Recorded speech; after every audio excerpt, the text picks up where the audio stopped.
إن الحمد لله نحمده ونستعينه ونستغفره ونعوذ بالله من شرور أنفسنا ومن سيئات أعمالنا.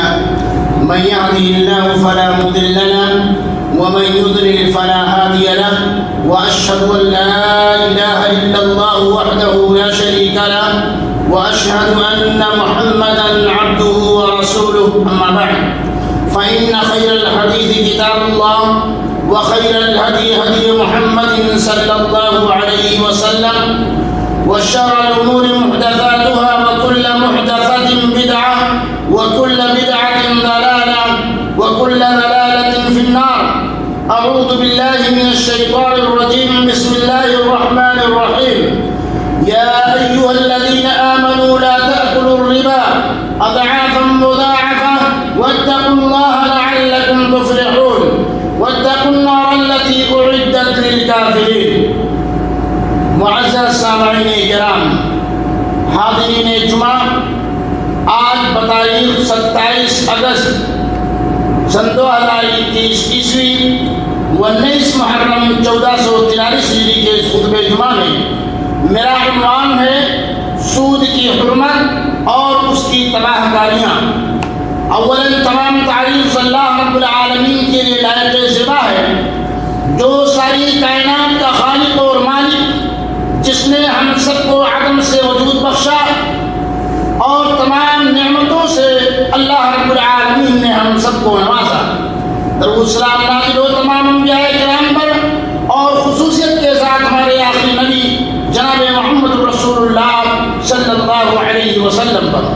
میرے بھائیوں، آئیے پہلے قرآن کریم کی وہ آیت کریمہ جو میں نے آپ کے سامنے پڑھی ہے اس کا ترجمہ سنتے ہیں.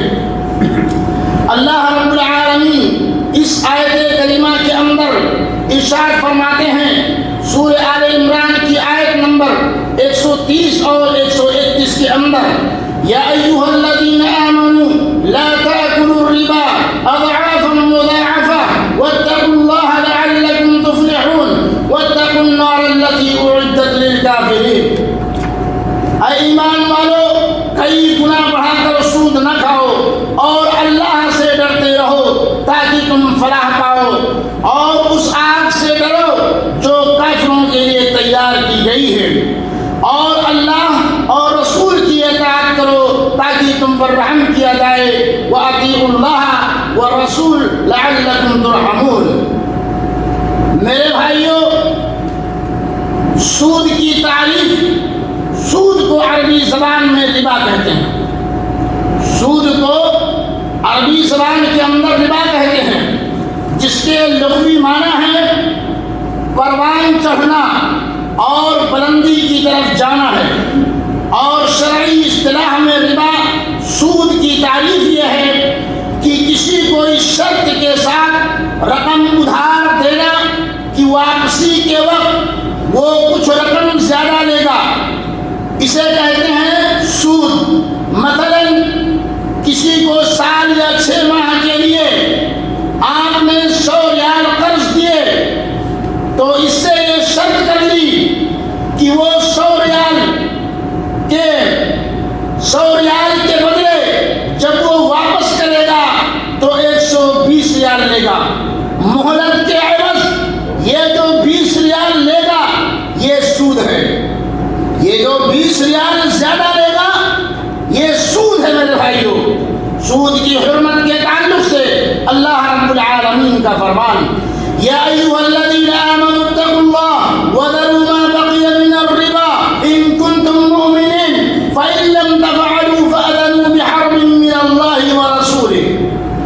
اللہ تعالیٰ کا فرمان سورہ بقرہ کے اندر، اے ایمان والو، اللہ سے ڈرو اور جو سود لوگوں کے پاس باقی رہ گیا ہے اگر ایمان والے ہو تو اسے چھوڑ دو. اگر تم نے ایسا نہیں کیا تو اللہ اور اس کے رسول کی طرف سے جنگ کے لیے خبردار ہو جاؤ.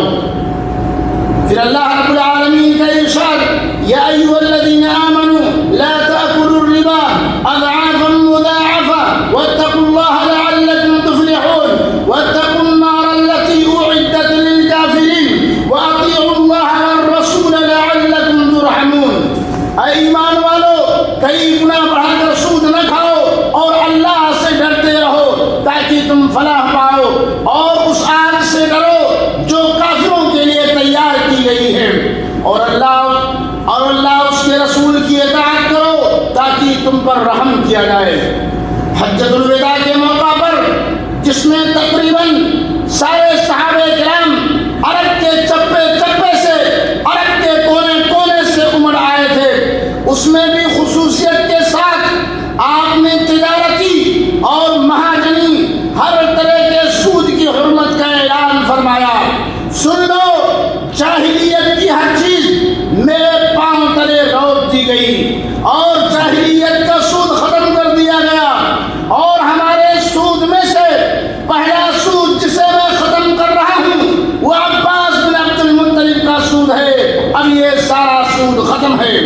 حضرت عبداللہ بن حنظلہ رضی اللہ عنہ کہتے ہیں کہ رسول اللہ صلی اللہ علیہ وسلم نے فرمایا، سود کا ایک درہم جسے انسان جانتے بوجھتے کھاتا ہے وہ 36 مرتبہ زناکاری سے بھی بدتر ہے۔ میرے بھائیوں، سود کا ایک درہم، سود کا ایک ریال جو جان بوجھ کر کے کھاتا ہے، اس کا جرم، اس کا گناہ یہ ہے کہ 36 مرتبہ زناکاری سے بھی بدتر ہے۔ اعوذ باللہ۔ سیدنا عبداللہ بن مسعود سے روایت ہے کہ رسول کریم صلی اللہ علیہ وسلم نے فرمایا، سود کے 73 دروازے ہیں، ان کا سب سے ہلکا گناہ یہ ہے کہ جسے کوئی آدمی اپنی ماں کے ساتھ نکاح کرے۔ سب سے بدترین سود کسی مسلمان کی عزت کے ساتھ کھلواڑ کرنا ہے۔ صحیح مسلم کے اندر ہے۔ سیدنا جابر کہتے ہیں رسول اللہ صلی اللہ علیہ وسلم نے سود کھانے والے اور اسے کھلانے والے، کان کھول کر سن لو، سود کھانے والے، سود کھلانے والے اور سود کا کاروبار لکھنے والے، سود کی لکھا پڑھی کرنے والے اور اس کی گواہی دینے والوں پر لعنت بھیجی ہے، اور پھر فرمایا کہ یہ تمام کے تمام گناہ ہمیں برابر کے شریک ہیں، چاہے سود لینے والا ہو، چاہے سود دینے والا ہو، چاہے سود کا لکھنے پڑھنے والا ہو، یہ سارے کے سارے سود کے کاروبار میں تمام کے تمام اتنے ہی برابر گنہگار ہیں جتنا دینے والا ہے، جتنا لینے والا ہے، جتنا لکھنے والا ہے، جتنا گواہی دینے والا ہے۔ سارے کے سارے اتنے ہی مجرم ہیں، سارے کے سارے اتنے ہی گنہگار ہیں۔ مسلم کی روایت حدیث نمبر 8951۔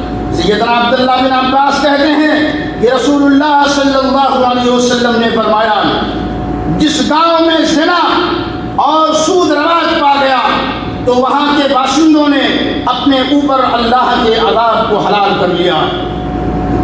وہاں کے باشندوں نے اپنے اوپر اللہ کے عذاب کو حلال کر لیا۔ میرے بھائیوں، سود بڑھتا نہیں ہے، سود گھٹتا ہے۔ سود کو بڑھتا اور پروان چڑھتا سمجھنا سود کھانے والوں کی خام خیالی ہے، جبکہ اللہ تعالی اور اس کے رسول جناب محمد رسول اللہ صلی اللہ علیہ وسلم نے اس کے کم ہونے اور تباہ و برباد ہونے کی پیشین گوئی فرمائی ہے۔ جو سودی کاروبار کرے گا، جو سود کا لین دین کرے گا، اللہ اس کے رسول صلی اللہ علیہ وسلم نے اسے تباہ ہونے کی، اسے برباد ہونے کی پیشین گوئی فرمائی ہے۔ ارشاد ربانی ہے، یمحق اللہ الربا ویربی الصدقات واللہ لا يحب كل كفار اثیم۔ ان الذين آمنوا وعملوا الصالحات واقاموا الصلاة وآتوا الزكاة لهم اجرهم عند ربهم ولا خوف عليهم ولا هم يحزنون۔ سورہ بقرہ آیت نمبر 277۔ اللہ سود کو گھٹاتا ہے اور صدقات کو بڑھاتا ہے، اور اللہ کسی ناشکرے، سود خور اور گنہگار کو دوست نہیں رکھتا۔ اللہ سود خور کو دوست نہیں بناتا۔ بے شک جو لوگ ایمان لائے اور عمل صالح کیے اور نماز قائم کی اور زکات ادا کی، ان کا اجر ان کے رب کے پاس ثابت ہے، اور ان پر نہ خوف طاری ہوگا اور نہ انہیں کوئی غم لاحق ہوگا۔ یمحق اللہ الربا کی تفسیر کرتے ہوئے سیدنا عبداللہ بن عباس فرماتے ہیں، محق گھٹانا قبول کرتا ہے، نہ صدقہ قبول کرتا ہے، نہ جہاد اور نہ صلہ رحمی۔ میرے بھائیوں، یہ الٹیمیٹم ہے، یہ متنبع کیا جا رہا ہے سودی کاروبار کرنے والوں کے لیے، سودی لین دین کرنے والوں کے لیے، سود کی گواہی دینے والوں کے لیے اور سود کی لکھا پڑھنے والوں کے لیے۔ یہ اللہ اور اس کے رسول صلی اللہ علیہ وسلم سے کھلی جنگ مول لیتے ہیں جو یہ کاروبار کرتے ہیں۔ اسی لیے یہ کاروبار کرنے والوں متنبہ ہو جاؤ، اللہ رب العالمین سودی کاروبار کرنے والوں کو اپنا دوست نہیں بناتا ہے، اور نہ ہی ان کی نماز قبول ہوتی ہے، نہ ہی ان کی صدقہ قبول ہوتی ہے، نہ جہاد اور نہ صلہ رحمی، حتیٰ کہ ان کی کوئی بھی چیز قبول نہیں ہوتی ہے میرے بھائیوں، یعنی اس کی کوئی نیکی قبول نہیں ہوتی ہے۔ سیدنا ابن مسعود سے مروی ہے کہ رسول اللہ صلی اللہ علیہ وسلم نے فرمایا، جس شخص نے سود کے ذریعے زیادہ مال حاصل کیا اس کا انجام کمی پر ہوگا۔ ایک اور روایت میں ہے، سود اگرچہ بظاہر زیادہ نظر آتا ہے لیکن اس کا انجام کمی اور قلت ہے۔ دنیا دار انسان سود کو نفع بخش اور زکوٰۃ کو مال میں کمی کرنے والا سمجھتا ہے۔ جو آدمی سودی کاروبار کرتا ہے، دنیا دار، دنیا پرست، وہ یہ سمجھتا ہے کہ سود ہمیں نفع دیتا ہے اور زکوٰۃ دینے سے مال میں کمی ہوتی ہے۔ یہ اس کی غلط فہمی ہے، یہ اس کی خام خیالی ہے، جبکہ زکوٰۃ دینے سے، صدقہ خیرات دینے سے تمہارے مال کے اندر اضافہ ہوتا ہے، اور سود کا لین دین کرنے سے تمہارے مال کے اندر بظاہر لگتا ہے کہ زیادہ ہوتا ہے لیکن گھٹتا ہے میرے بھائیوں، جبکہ حقیقت بالکل برعکس ہے۔ ایسے خام خیال افراد کی ہدایت کے لیے سود کے مقابلے میں اللہ نے زکوٰۃ کا نظام پیش کرتے ہوئے فرمایا، مال کو بڑھانا ہو تو اسے رب کی بارگاہ میں زکوٰۃ اور صدقات کی شکل میں پیش کرو۔ دنیا دار انسان سود کو نفع بخش اور زکوٰۃ کے مال میں کمی کرنے والا سمجھتا ہے، جبکہ حقیقت بالکل اس کے الٹا ہے، بالکل اس کے برعکس ہے میرے بھائیوں۔ اسے یہ خام خیالی ہے، اس کی یہ بہت بڑی غلطی ہے، اس کی یہ بہت بڑی بھول ہے۔ سود کے مقابلے میں اللہ نے زکوٰۃ کا نظام پیش کرتے ہوئے فرمایا کہ مال کو بڑھانا ہو تو اسے رب کی بارگاہ میں صدقہ، زکوٰۃ اور خیرات دینی چاہیے، پیش کرنی چاہیے۔ وما آتيتم من ربا ليربو في أموال الناس فلا يربو عند الله وما آتيتم من زكاة تريدون وجه الله فأولئك هم المضعفون۔ سورہ روم آیت نمبر 39 کے اندر اللہ رب العالمین فرماتے ہیں، اور تم لوگ جو سود دیتے ہو تاکہ لوگوں کے اموال میں اضافہ ہو جائے تو وہ اللہ کے نزدیک نہیں بڑھاتا، اور تم لوگ جو زکوٰۃ دیتے ہو اللہ کی رضا حاصل کرنے کے لیے، ایسے ہی لوگ اسے کئی گنا بڑھانے والے ہیں۔ بارک اللہ لنا ولکم فی القرآن العظیم ونفعنی وإیاکم بما فیہ من الآیات والذکر الحکیم، انہ تعالی جواد کریم ملک بر رؤوف رحیم۔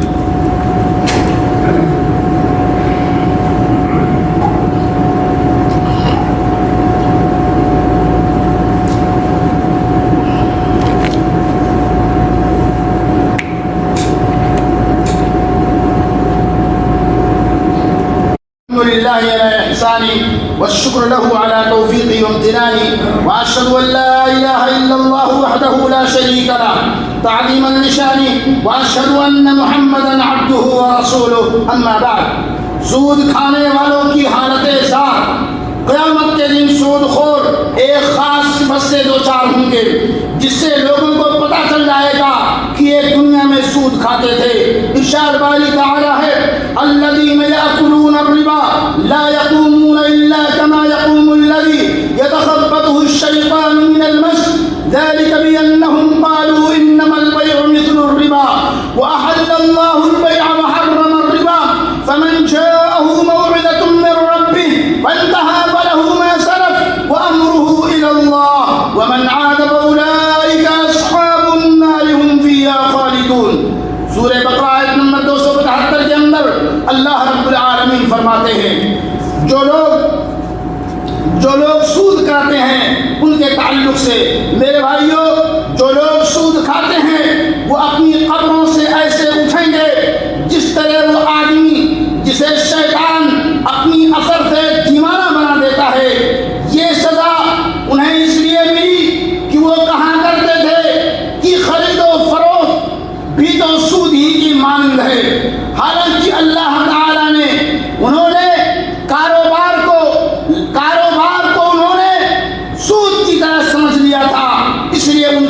سزا ہوئی میرے بھائیوں۔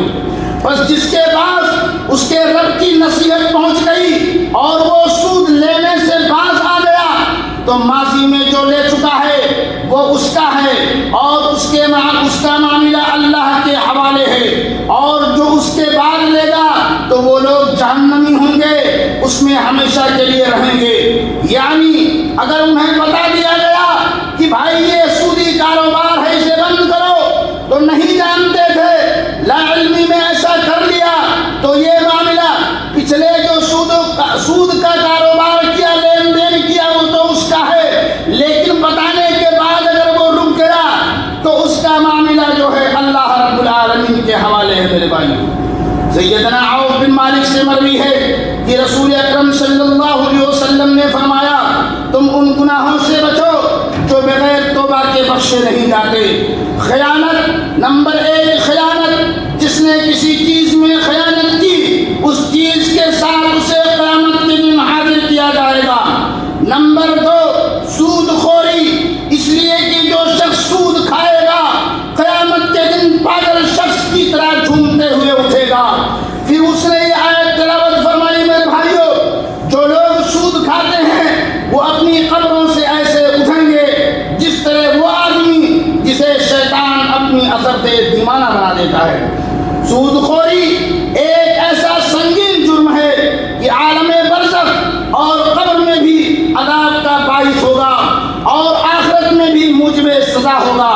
سیدنا سمرہ بن جندب رضی اللہ عنہ کہتے ہیں رسول اللہ صلی اللہ علیہ وسلم نے فرمایا رات میں میرے پاس 2 فرشتے حضرت جبریل اور حضرت میکائیل آئے، وہ مجھے اٹھا کر 5 سرزمین کی طرف لے گئے۔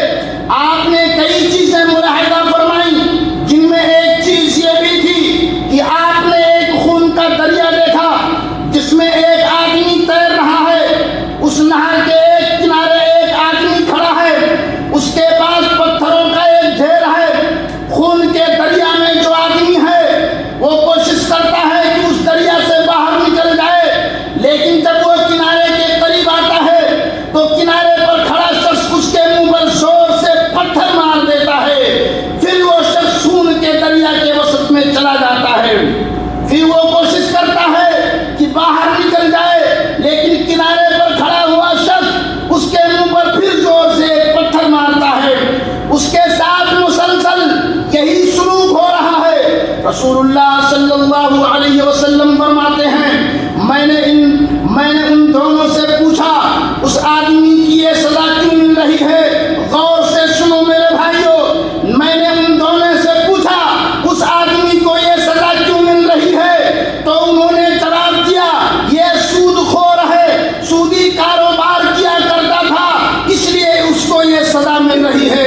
اس لیے میرے بھائیوں سودی کاروبار کرنے والے اس حدیث کے مطابق اور آپ کو بتا دیا گیا اب اگر کوئی شخص ایسا ہے تو اسے اپنے کاروبار کو سود کے بند کر دینا چاہیے، نہیں تو وہ اللہ اس کے رسول صلی اللہ علیہ وسلم سے کھلی جنگ ہے اور یہ اسے مسلسل سزا ملتی رہے گی۔ تو انہوں نے جواب دیا یہ سود خور ہے، سودی کاروبار کیا کرتا تھا اس لیے اس کو یہ سزا مل رہی ہے۔ ساتھ یہ بھی فرمایا جو سزا آپ نے اس کو ملتے دیکھی وہ اسے قیامت تک ملتی رہے گی۔ جو سزا آپ نے دیکھی دریا خون کا دریا ہے، آدمی اس کے اندر جو ہے ڈوبتا ہے، پھر وہ کنارے آتا ہے کہ میں نکل جاؤں، کنارے کھڑا ہوا آدمی جیسے وہ قریب آتا ہے اس کے منہ پر پتھر مارتا ہے، پھر وہ چلا جاتا ہے، پھر دوبارہ واپس آتا ہے، پھر اس کے منہ پر زور سے پتھر مارتا ہے، پھر خون کے دریا میں چلا جاتا ہے، اور یہ مسلسل قیامت تک اسے ایسی ہی سزا ملتی رہے گی۔ بخاری کی روایت ہے۔ اللہ تعالی ہم سب کو سود کی تباہ کاریاں سے بتائے، سود جیسے جرائم سے اللہ ہم سب مسلمانوں کو محفوظ رکھے۔ اللہ تعالی ہم سب کو حق حلال کمانے اور کھانے اپنے بچوں کو کھلانے کی توفیق عطا فرما۔ اللہ سود سے بچائے جو بہت بڑا جرم ہے، دنیا کے اندر بھی تباہی ہے، مرنے کے بعد بھی آپ کے اعمال سارے کے سارے اقارت تباہ و برباد ہیں۔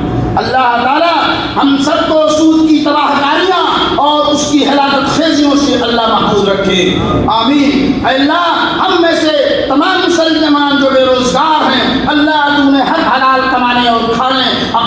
کو کھلانے کی توفیق عطا فرما. اللہ ہم سب کو سود سے بچائے اور حق حلال کمانے کھانے کی ہمیں اپنے بچوں کی توفیق عطا فرما. اللہ جو بے روزگار ہیں ان مسلمانوں کو حلال روزی کمانے کی توفیق عطا فرما. اللہ جو بیمار ہے انہیں تو شفائے کامل اور عاجل عطا فرما. جو پریشان حال ہے اللہ ان کی پریشانی کو دور فرما. اور جو بے روزگار ہیں اللہ تعالیٰ انہیں حلال کی روزی نصیب فرما. اللہ جو بیماریاں عام ہیں اللہ ان بیماریوں کو اس دنیا سے خاتمہ فرمائے. اللہ ہم میں سے جہاں بھی مسلمان جس بھی ملک کے اندر پریشان ہیں اللہ ان کی تو حفاظت فرما, ان کی پریشانیوں کو دور فرما. اللہ ہم سب کی حفاظت فرما جب تک ہمیں اس دنیا کے اندر زندہ رکھ, اسلام پر زندہ رکھ, توحید پر قائم اور دائم رکھ. اللہ یہاں کے مملکت امور ذمہ داروں کی اللہ رب العالمین تو دن دونی رات چوگنی حفاظت اور ترقی عطا فرما. عباد اللہ ان اللہ یأمر بالعدل والإحسان وإيتاء ذي القربى وينهى عن الفحشاء والمنكر والبغي يعظكم لعلكم تذكرون فاذكروا الله يذكركم وادعوه يستجب لكم ولذكر الله أكبر والله يعلم ما تصنعون وآخر دعوانا أن الحمد لله رب العالمين.